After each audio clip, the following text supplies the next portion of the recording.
예, 자, 이제 두 번째, 이제 제 5장을 한번 보시도록 하겠습니다. 여러분, 교재로는 46페이지에 나오는 건데요. 이 5장이 아마 제일 어려울 거예요. 여러분 그 고전 문학 중에서 제일 어려운 부분이다라고 생각하시면 좀 될 것 같습니다. 조금 수준이 높습니다, 5장이. 일단 한번 설명을 드리도록 할게요. 일단 49쪽을 먼저 볼게요. 49쪽에 허균에 대한 이야기를 좀 보도록 하겠습니다. 이 허균은 뭐 여러분 홍길동전을 쓰는 허균이죠. 자, 49쪽입니다. 자, 중계 문신 뭐 이런 거는 이제 여러분 읽을 때 다 외우실 필요 없고 중요한 것만 알면 돼요. 본관이 어딘지도 몰라도 돼요. 이런 거는. 이제 호가 교산이다. 어려서부터 글을 배워 19살에 이미 시를 지을 줄 알았다라고 하죠. 그리고 이제 그 26세에 문과에 급제했어요. 그래서 이제 여러 벼슬을 했죠. 그리고 이제 뭐 명나라의 사람들과 교유했다 이런 이야기 나오고요. 그다음에 유성룡의 학문을 배우고 이달이 손곡 이달인데요. 이달이 손곡 이달이라고 써놓으세요. 손곡 이달은 어떤 사람이냐? 그 당나라의 시풍을 모방한 이제 그런 시인이 뭐냐면 삼당파가 있어요. 삼당파. 당나라의 그 그렇죠? 그 시를 모방한 세 명의 시인이 있거든요. 그래서 그 중에 이제 그 이달이 들어가요. 그러니까 우리가 백광훈 여러분 이제 1학년에서 잘 모르실 텐데 백광훈, 최경창, 그다음에 이달. 자, 요 세 사람을 뭐 1학년이라도 좀 알아두세요. 삼당파라고 합니다. 삼당파. 당시풍을 모방한 세 명의 시인인데 이 당시풍은 약간 어떤 시풍이냐면 유미주의적인 경향이 있어요. 아름다움을 추구하는 그런 이제 경향이 있어요. 그래서 이제 그 손곡 이달에게 이제 허균과 허난설원이 다 시를 배웠습니다. 둘 다. 그래서 이제 그 허균은 나중에 손곡 이사를과 관련된 작품을 하나 썼는데 그게 바로 뭐냐면 손곡 산인전. 산에 사는 이제 손곡이라는 거죠. 이 작품을 쓰게 됩니다. 그리고 이제 홍길동전의 작자다. 그리고 성소 부부고가 있다 정도로 이해하시고요. 자, 50쪽으로 넘어가겠습니다. 50쪽을 펴보세요. 50페이지. 50페이지를 펴보시면 자, 해제, 가상의 인물을 설정해요. 그래서 질문하게 하고 질문에 답하는 방식이죠. 허균이 추구하는 좋은 글의 요건에 대해서 썼고요. 이 글에 드러나는 객, 자 이게 이제 참 재밌는데 이 객은 손님이잖아요. 그러니까 이게 가상인물이에요. 손님 객자니까. 그러면 여기 이제 이 허자라고 나왔잖아요. 허자. 이 허자는 누굴 가리킬까요? 허균을 가리킬 거예요. 허균. 그러니까 자기가 그냥 쓰기가 뭐 하니까 가상의 인물 하나 두는 거죠. 그리고 이제 쓴 거죠. 그리고 허균 당대 자신의 글이 오해의 소지가 있을 수 있음을 인식하고 자신의 글의 정당성을 객과의 문답형식. 그러니까 이게 주고받는 거죠. 문답형식. 설파하고 있고 글쓰기 문제에 대해서 세 가지로 묻고 답하고 있어요. 상용어라는 게 일상어입니다. 상용어. 이게 뭐냐면 한자로 쓰면 일상상자에 쓸 용자에 이 말씀 어자예요. 이렇게 상용어라고 하니까 이거거든요. 자, 그래서 이제 그 상용어, 일상어의 사용의 문제, 선인의 글을 답습하는 문제, 법고. 자, 이 법고라는 것은 뭐냐면 이 법이라는 게 모방한다는 뜻이에요. 모방한다. 옛 것을 모방하는 것을 법고라고 합니다. 법고 창신할 때 나오는데 이때 법은 본뜨다, 모방하다 이런 뜻입니다. 이게 뭐 물권법, 채권법의 법이 아닙니다. 이게 원래 노자 도덕경에 나오는데 뭐 인법천, 사람은 하늘을 본뜨고 사람은 하늘을 본받고 하늘은 뭘 본받아요? 도를 본받고 도를 본받고 그다음에 도는 뭘 본받을까요? 도는 뭘 본받아요? 자연을 본받는다. 도법 자연. 아주 유명한 말이에요. 제가 예전에 그 북한산에 한번 이제 갔는데 거기 중간에 이 산장에 가니까 이게 딱 써져 있더라고요. 이제 어떤 분 저한테 물어보시더라고 이게 뭔 뜻이냐고. 그래서 사람은 하늘을 본받고 제가 이렇게 이야기했죠. 하늘은 도를 본받고 도는 자연을 본받는다. 이 노자 도덕경에 나오는 멋있는 말입니다. 제가 그렇게 이야기한 적이 있어요. 하여튼 그래서 제가 다시 이제 책으로 넘어가서 46페이지로 넘겨보세요. 46페이지 넘기면 46페이지 넘겨서 그래서 이 문설의 특징을 좀 필기를 좀 해주세요. 그 위에다 좀 써주시면 좋겠어요. 이 문설 특징이 네 가지로 이제 크게 나눌 수가 있는데, 첫 번째는 문답, 문대라고 해도 문답도 돼요. 묻고 대답한다는 거예요. 문대 형식을 빌려서 문장 작법의 논리를 제시한다. 이해가죠? 문대라는 거 뭐라고요? 묻고 대답하는 거. 한자로 쓰는 게 낫나? 물을 문자에 대답할 대자. 이제 문대라고 그래요. 이 문대 형식으로 이제 문장 작법의 논리를 제시했고요. 두 번째는 일상어, 아까 상용어라고 그랬죠? 일상어를 활용한 당대의 문학, 그 당시 저 당대의 문학이 지니는 그런 가치와 의의를 이야기하는 거예요. 가치와 의의. 자, 이게 두 번째입니다. 자, 세 번째는 뭐냐? 모방을 배격하는 거예요. 모방을 배격하고 법고의 전략을 터득한 글쓰기. 이걸 이제 이야기하는 겁니다. 여러분 이제 조금 여기서 좀 부연 설명을 해야 되는데, 자, 이 법이라는 것은 이제 본뜨다, 모방하다라는 뜻이지만, 이게 그냥 뭐 있는 그대로 모방한다는 뜻은 아니고요. 이 법은 모방하는데, 모방을 해서 약간 창조를 한다. 약간 재창조의 의미로 이 법은 이해를 하셔야 돼요. 아시겠죠? 이게 그냥 그대로 있는 대로 한다는 게 아니라 약간 모방해서 창조한다, 이런 정도의 뜻으로 쓰입니다. 자, 마지막 네 번째는 당시로는 파격적인 글쓰기 관점을 제시하고, 왜 글쓰기에 파격적인 관점을 제시하느냐? 자, 이건 좀 부연 설명하면 바로 이 고문, 우리가 고문이라고 하지 않습니까? 이 고문의 개념을 어떻게 해석하냐? 그 당시가 아니라 허균 자신의 독자적으로 해석해요. 이 허균이 독자적으로 해석한다. 자, 이제 이거는 이제 읽어보면 아시니까 일단 그걸 좀 여러분이 염두에 두시고 이제 제가 설명을 드리겠습니다. 자, 이 문서의 특징 네 가지 꼭 알아두세요. 첫 번째, 문대 형식이다. 문장 작법의 논리를 제시했다. 두 번째, 일상어, 상용어를 활용한 당대 문학이 지니는 가치와 의의. 세 번째, 모방을 배격해서 법고의 전략을 터득한 글쓰기. 자, 이때 법은 본뜻한 뜻이지만 그냥 있는 그대로 본뜬다는 뜻은 아니고요. 약간 모방을 해서 재창조한다는 그런 의미로 이해하시는 게 좋겠습니다. 그리고 당시로는 파격적인 글쓰기의 관점을 제시했다. 자, 이걸 여러분이 잘 알아두셔야 됩니다. 지우겠습니다. 자, 그래서 이제 거기 46쪽부터 보겠습니다. 객이 허자에게 물었다. 이야기죠. 객은 가상인물. 당세에서 고문에 능하다고 일컬어지는 자들은 반드시 그대를 최고로 친다. 내가 보기에 그대가 누구예요? 허균이 허균.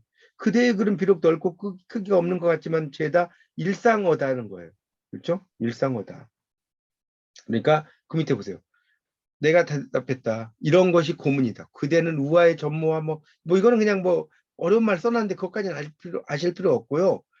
그런 것들이 이제 뭐 있는데, 공교로움을 다툰 것이 있던가? 공자가 문사는 뜻을 전달할 따름이다 하였다. 문사라는 것은 문장이죠, 문장. 옛날에는 글로써 상하의 정을 통한다. 이거 아주 중요합니다. 자, 거기 46페이지 밑에서 둘째 줄에 글로써 상하의 정을 통하게 함으로써 밑줄. 요거 시험에 되게 잘 나와요. 여기 상하의 정. 가르쳐 놓고 뭐가 들어갔느냐. 윗사람과 아랫사람의 정. 그래서 그런 까닭에 명백 청대하고, 자, 오른쪽 보세요. 순절 정령에서 듣는 이로 하여금 분명하게 뜻하는 것을 알게 했다. 그래, 효용이다. 효용성이죠. 뭐 이렇게 나옵니다. 자, 그 다음에 이제 막 뭐라고 나오는 건 그냥 넘어갈게요. 이건 말이 더 어렵고 별로 중요한 이야기는 아니니까 넘어가겠습니다. 그래서 하여튼 그쭉 내려가면 열째 줄쯤에 그러므로 문사는 뜻의 전달을 위주로 해서 평이하게 지을 뿐이다. 객이 말했어요. 그렇지 않다. 그대는 이런 사람을 아느냐? 이렇게 나왔죠. 그들의 글이 일상어만 사용하고 있는가? 자, 여기 있는 사람들 다 유명한 문장가들이에요. 좌씨부터 유종원, 뭐 구양수, 소식 이런 사람들. 그렇죠? 그래서 더군다나 그대의 글은 옛것을 본받지도 않고 도도하고 망망한 것을 일삼으니 밑에 나오죠. 끊이지 않고 무성한 걸 일삼았다는 거예요. 자만한 게 아니냐 이렇게 나왔죠. 자, 내가 그 몇 분의 글을 일상적인 말과 무엇이 다른가? 내가 보건대 간결한 듯하고 이렇게 낫죠. 심오해요? 하는데 일상에서 쓰던 말을 바꿔 구상하게 만든 거다. 진실로 쇳덩어리를 달구어서 황금을 만들었다. 자, 이게 중요한 말인데요. 자, 여기 쇳덩이에다 동그라미 치시고 황금에다 동그라미 쳐보세요. 이게 뭘 상징하느냐? 쇳덩이가 바로 일상어예요. 황금은 뭘까요? 문학어. 일상어를 가지고 문학어를 만들었다는 겁니다. 후세 사람이 오늘날의 글을 볼 적에 어찌 오늘날 사람이 그 옛날 몇 분의 글을 보는 것과 같지 않음을 알겠는가? 그렇게 나오죠? 그러니까 일상어를 쓰라는 소리예요. 여기 지금 막 어렵게 써놨는데 그 정도 하고 넘어가겠습니다. 넘겨보세요. 자, 48쪽에 이제 보세요. 그래서 이제 세 번째 줄에 보면 그대의 글은 평이하고 유창하니 법고라는 것을 어디서 구할 것인가? 내가 대답했다. 마땅히 뭐 이런 데서 구한다. 편에는 뭐 이런 게 있고 뭐에는 뭐가 있고 장에는 뭐가 있고 막 이런 게 나와요. 그러니까 결국은 이제 지금 여기 보면 48쪽에 그 마땅이라고 써진 부분 있죠. 마땅이라고 써진 부분에서 쭉 내려가면 이제 그 마땅이라는 것부터 그 밑에 그 편을 이룰 수 있다 뭐 이런 말이 있을 거예요. 밑에서 한 여섯째 줄에 그 부분까지. 이게 지금 뭘 의미하냐? 단락의 구성과 안배 방식이에요. 여기 지금 밑에서 여섯째 줄에 편을 이룰 수 있다. 거기까지 이렇게 표시하라고요. 그래서 이제 내 글은 단지 이것을 깨달은 것뿐이고 고문 또한 이것을 행하는 것이다. 오늘날의 이른바 글을 이해하는 자도 반드시 이것을 엿보지 못하는데 하물며 그렇지 못한 사람이야 말에 무엇 하겠는가. 결국 이제 글이라는 것은 뭐냐? 상호간에 여기다 써놓으세요. 글은 상호간의 유기적 연결이다.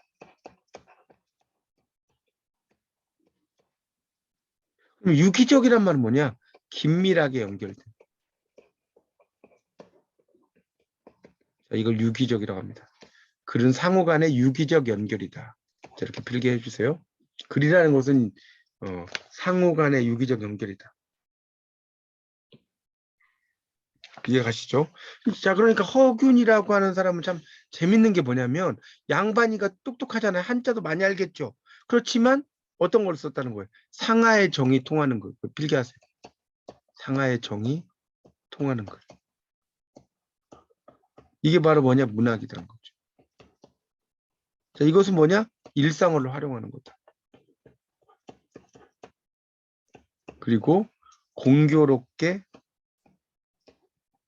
꾸미는 글의 폐단을 이야기하는 겁니다. 공교롭게 꾸미는 그런 것을 이해하시면 좋을 것 같습니다. 그러니까 위와 아래의 감정을 잘 맞추는 거다. 뭐 이 정도만 이해하시면 될 것 같아요. 여기서는 그 뭐 또 뭐 여러 가지 이야기가 있긴 한데 뭐 그런 것은 크게 시험에 나오지도 않고 너무 말들도 어렵고 해서 이 정도만 여러분이 정리하시고 넘어가겠습니다. 자, 되셨죠? 자, 그 다음에 두 번째 박지원의 소단적치인이라는 51쪽이 나옵니다. 자, 이 제목부터가 어려워요. 자, 소단적치인의 뜻이 설명드리겠습니다. 소단, 문단이에요, 문단. 적치라는 것은 붉은 깃발. 붉은 깃발. 자, 그러니까 이건 뭐냐? 전쟁에서 쓰이는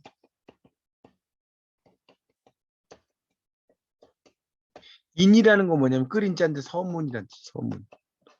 서문이란 뜻입니다. 소단 적치인이라고 하는 겁니다. 그러니까 그거는 이제 좀 더 설명을 좀 하겠습니다. 어쨌든 그런 뜻이죠. 그래서 이 51페이지에서 좀 필기하세요. 이 작품 비유를 통하여 문장, 작법의 정치한, 뭐 정교하다라고 번역하시면 될 것 같아요. 논리를 제시한 글이다. 정치는 정교한 뭐 정도로 해석할 수 있겠습니다. 비유. 자, 근데 이 비유는 뭐의 비유일까요? 이게 중요해요. 이거 뭐의 비유일까요? 바로 병법의 비유입니다. 병법의 비유다. 이거 아주 중요해요. 병법의 비유를 통해서 이렇게 썼다. 자, 그럼 일단 여러분 교재 55쪽에 박지원부터 설명을 좀 다시 드리도록 할게요. 자, 55쪽을 먼저 보겠습니다. 자, 여러분 이제 이 고전은 특히 공부할 때는 이렇게 글쓴이를 먼저 보시고 작품 들어가면 좋아요. 자, 박지원입니다. 자, 조선 후기 문인학자, 본가는 반남, 자는 중미, 뭐 이런 거 몰라도 돼요. 호가 연암이라는 거예요. 연암 박지원. 그러니까 연암이라는 지명이죠. 1765년에 과거 영시했다 낙방했어요. 과거의 뜻을 두지 않고 학문에 전념했고 1768년 넘겨보세요. 백탑 근처로 이사해서 이때부터 여러 이제 실학자들이에요. 여기 이덕무. 특히 이제 이덕무라는 분은 56페이지에 첫 줄 나왔죠. 뭐라고 그랬죠? 앞에서 이야기했는데 간서치. 간서치라고 했잖아요. 간서치 뜻이 뭐라고 그랬죠? 책만 읽는 바보. 라고 이제 이야기가 된 사람이 바로 이덕무입니다. 이덕무. 이 간서치라고 하는 것은 이제 그 책만 읽는 바보라고 해서 이제 여러분 교재에서도 이 간서치에 대한 이야기가 그 언급이 좀 되죠. 여러분 책에서도 그 25쪽을 잠깐 펴보세요. 25쪽. 25페이지에 보시면 간서치전 해가지고 이덕무라고 나와 있어요. 더 읽을 거리 보시면 나옵니다. 자, 그래서 다시 이제 교재 56쪽으로 넘어가면 그래서 이제 연경, 삼종영 박명원을 따라 세 번째 줄 연경이 북경이라고 썼어요. 북경. 이 연자는 제비 연자거든요. 이 북경의 모양이 제비 모양이라는 거예요. 열하일기. 열하는 온천이라는 뜻이 온천, 열라는 강이죠. 열하. 온천을 말하는 거예요. 열하. 일기죠. 자, 그다음에 이제 음사로 이 음사는 뭐냐면 일종의 추천이라고 이해했어요. 추천. 음사는 말이 어려우니까 그 선공감 감역을 지내면서 벼슬 내서 안희영감 면정문수 이런 걸 지냈다. 자, 해제. 박지원의 처남 이재성이 고금, 옛날과 지금의 과체, 그러니까 과거에 나오는 그런 그 문체를 말하는 거예요. 모아역근 소단 적치. 책에 써준 글이다. 소단은 시단이나 문단이다. 적치는 붉은 깃발, 대장군의 깃발이다. 자, 그 다음 밑줄 주세요. 소단 적치는부터 있죠. 과거 시험에서 높은 등수를 합격한 모범 답안을 엮고 과거를 준비하는 이들이 참고할 수 있도록 만든 책이다. 요즘 말로 하면 수능 대비집이라고 보시면 돼요. 수능 대비. 서라고 보시면 될 것 같습니다. 그래서 글쓰기의 방법을 병법에 빗대고 있다. 작가가 글 쓰는 것은 장수가 군대를 운영한 것과 같다라고 이제 이야기하면서 아주 기발하게 이제 비유를 하고 있습니다. 자, 그러면 볼게요. 51쪽. 자, 여기서는 또 시험에 나오는 부분이 따로 정해져 있어요. 자, 그걸 설명드리겠습니다. 자, 51쪽에 이제 보시면 여기서 이제 시험 나오는 걸 제가 설명드릴 테니까 잘 보세요. 자, 이 문장 작법을 뭐 했다? 병법에 비유했다. 문장 작법을 병법의 비유함. 아까 설명드렸죠. 자, 그럼 첫 번째 줄부터 보겠습니다. 글을 잘 짓는 자는 병법도 알 것이다. 글자는, 자 봐요. 글자에다가 밑줄 치세요. 글자. 글자는 군사요. 자, 여기다가 가로. 자, 글뜻 밑줄 치세요. 글뜻은 장수요. 자, 하라는 대로 하세요. 그 다음에 제목은 그 밑에 이제 보면 제목이란 말 있을 거예요. 제목 밑줄 적국이요. 그 다음에 고사 인용은 전장의 진지를 구축하는 것이다.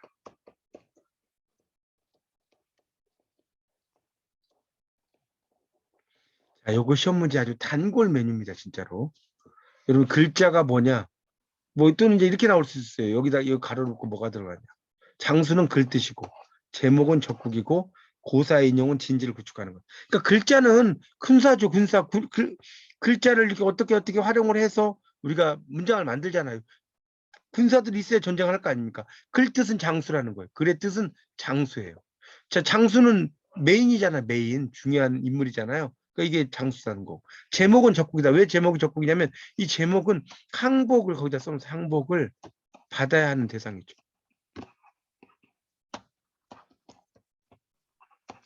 그러니까 적국이라는 거. 제목이라는 것은 적국에 비유하는 것이고 고사의 인용은 진지를 구축하는 것이다. 자, 이거 꼭 좀 알아두십시오. 시험에 아주 잘 나옵니다.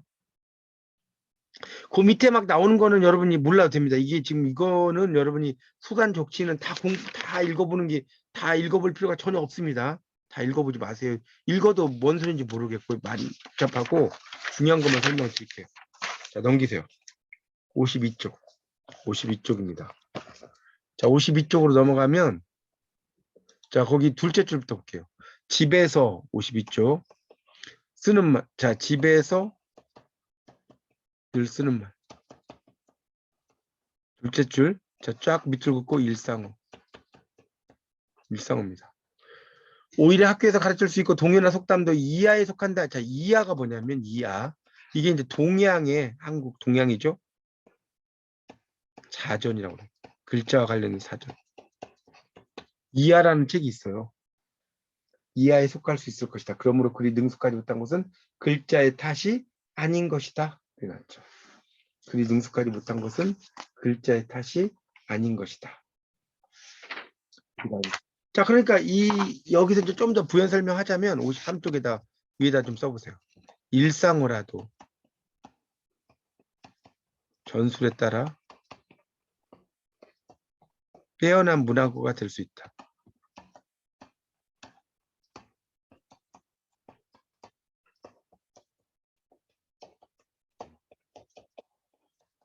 자, 이렇게 이제 볼 수가 있습니다. 자, 그러니까 당연히 글쓰기, 우리가 이제 거기다 또 글쓰기의 목적은 뭐냐? 바로 독자를 설득하는 데 있다. 자, 그러니까 다시 말하면 내 주장에 반박하지 않고 항복하게 하는 것이다.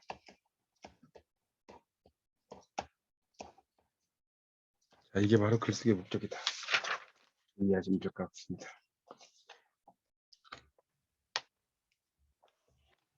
그 뒤에도 이제 뭐 이렇게 나오긴 하는데 이제 그걸 여러분 좀 잘 이해하시면 좋을 것 같아요. 그 정도 하고 넘어가겠습니다.